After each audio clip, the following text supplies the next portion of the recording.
Hi guys, welcome to my YouTube channel, Happy Visas. My name is Philip. Today we're going to be speaking about the most common mistakes for getting the UK visa. This is generally for the general visit visa, the tourist visa, as a lot of people know it. Now, what are these mistakes? First common mistake is you're given a 6-month multiple visa and you think you can go for 6 months. These visas are designed for short visits, maybe 2 or 3 visits in a 6-month period, 1 or 2 weeks each visit. That is fine. But if you make the UK your home, they're going to refuse the next visa. Ask how long did you go to the UK for on your last visa? And what are you going to put? 6 months if you spent 6 months there? It is a big no-no. You're not meant to make the UK your home. And also, how can you be doing your job in Russia or Ukraine or United Arab Emirates, wherever you apply from? Obviously, you can't have a job if you spent 6 months in the UK, or you can't be a student if you spent 6 months in the UK. And you can't do online work from the UK. You can't do online courses from the UK. So that is a number one mistake. Second mistake is you forget what you put on your application. In other words, you start to contradict what you put on your previous application. So all of a sudden you put your start date of employment as 20th of January 2017, and then the next employment you put 2016, maybe with a different employer. Obviously that's going to raise alarm bells. So if always do a check that the company is in good standing who you're employed by, and make sure you don't contradict what you put on a previous application. The third most common mistake is you do not mention friends or family. This is a big plus if you've got relatives in the UK and you can show the relationship, you can show the friendship, you can show how you met. For example, this is my brother, here's his birth certificate, here's my birth certificate, we got the same parents, we got the same name. We're often in contact over the internet, holidays together. He visits me often back in the home country if it's Russia. So show the relationship. If it's a friendship and they're inviting you to stay with them, show that you went to university together. Show photographs together, date them photographs. Show that you're in regular contact. Put in the invitation letter, this is my friend, I'm inviting him from Russia, I know him for 20 years. Very, very important. Imagine you have a boyfriend in the UK and you don't mention him. You think, oh, you read on the internet, don't mention boyfriend, you'll get refused. Now that is often the case for the American visa, but not for the British visa. What they want to see is that he's visited you, let's say in Russia again, and he's got visas to Russia, he's got hotel bookings, he's got flight tickets, he's got photographs with the date on the front of the photograph, the names, the locations. And then in his invitation letter, he can say, I visited my girlfriend in Russia. I'm now inviting her to come visit me in the UK. Another mistake is he cannot sponsor the trip. He can only offer accommodation if he can show that you've met. He can't pay for your trip. You have to show that you can pay for your own trip, that you've got your own finances, that you've got your own ties, like you've got a job or you're in full-time education. Now, if you're in full-time education, make sure your trip's in summer holidays or Christmas period, not when you should be studying at university. These are all things that raise red flags that the entry clearance officer's going to be looking at, and he might refuse you for them. So just be very, very careful there. Now, let's say you can't show your employment. A lot of people supply fake documents. Never do it. What you should do is, let's say you're a school teacher, you're teaching English and you've got your own private students, cash in hands. Get letters from them. Show them your diploma that you're a school teacher or you're a translator from university. These are important things.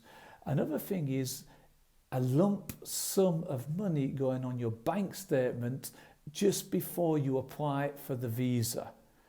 If it's not from your employer, they will refuse. They'll say, we don't believe this money is available to you because just before you're applying for the visa, you deposit X and X amount of money.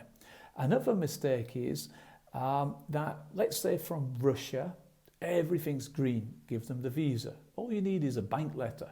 But from places like India, Pakistan, Philippines, Nigeria, you need to show 6 months employment. You need to show that you've got travel history. You need to show the income on your bank account for 6 months. Whereas it's much easier from a country like Russia, because often they don't overstay the visa. Often they go, they come back. The British Home Office look at them as low risk, and they spend a lot of money in the UK. So often, you know, what they would refuse an Indian for, or somebody from Nigeria, they wouldn't necessarily refuse a Russian. So don't make that mistake. Every country is risk assessed. Asia is majority is high risk. Eastern Europe is probably low risk. So what is another common mistake that people make when applying for the visa? They don't show family ties. If you've got a wife who's staying in Russia, show the marriage certificate. If you've got children, show the birth certificate. If you've got a house, show the property title deed, show the car documents, and translate them into English with the words, I certify this as a true and accurate translation. This is very, very important on the translations. If it's a big document and it's a big property document, do a summarized translation with the most important. Don't translate 20 pages of document. Just take the most important things from the property document or from the bank statement and do a summarized translation. What is another grounds for refusal? People think that they don't check the employment. They do an online search. So if that company is not in good standing, they will refuse the visa. They check with the banks. People think, oh, I can supply fake bank references. And what the embassy will do, they'll call the bank and say, look, we've got a letter here. Is that letter genuine? So they do check. Don't supply fake documents. There is always an answer. There is always a justification for everything that you supply and that what you can do. Another common mistake, you don't have travel history. Better to have at least one Schengen visa or one visa to North America or Australia, unless you have family in the UK. Another mistake is you want to go visit your husband. He's living in the UK, he's a British citizen, and you're a nice Russian lady or Ukraine or Filipino. Well, hold on a minute, you're married. So if you're going to visit him in the UK, you should be applying for a settlement visa. Unless you both live in Russia, unless you both live in the Philippines, and you're both just going for a short holiday. If one of them is living in the UK, husband or wife, they expect you to join them and live with them, or your husband or wife should be living with you if they're a British citizen in Russia. These are all common mistakes and grounds for refusal. You know, you're a student in full-time studies, I've just mentioned it earlier. Don't apply when you should be studying. You're employed and you have a huge travel history and you're always traveling to North America, Australia. Explain that I travel for business a lot. Explain why you've got a huge amounts of travel history, because they're not going to believe your employment letter. Now, again about Russia. If you've got an Arabic sounding name or a Muslim sounding name and you're from somewhere like Dagestan or Chechnya, make sure you supply a lot of documents about your employment, maybe a few photographs or about your business.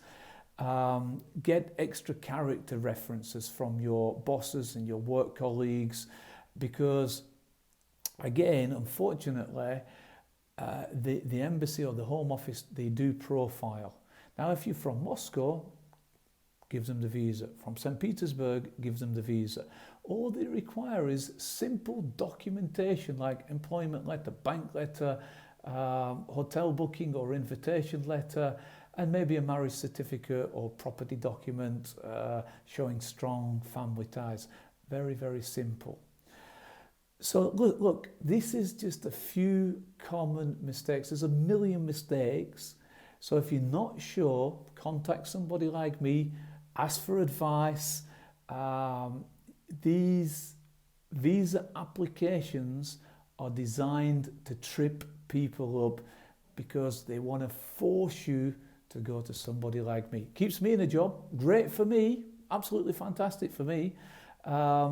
You know, so when you're applying for any type of visa, whether it be a tier 1, tier 2, tier 4, tier 5, talent visa, they're all designed with little things that could trip you up and get you a refusal, and then you're going to be paying a lot of money to go to somebody like me when you could have done it cheap and cheerful just by taking advice in the first instance. So if you're not confident with the rules and not confident checking the Home Office websites and checking what documents and you're not sure, always contact somebody like me. Thank you for watching this video. I hope you enjoyed it. I hope you can press the like button and subscribe. I do need more subscribers. In my next videos, I'm going to be talking about the love of my life, Russia. I do spend most of my time here with my family. So please watch the other videos. It's not just about visas, it's about Russia as well. Thank you. Bye guys. Bye bye.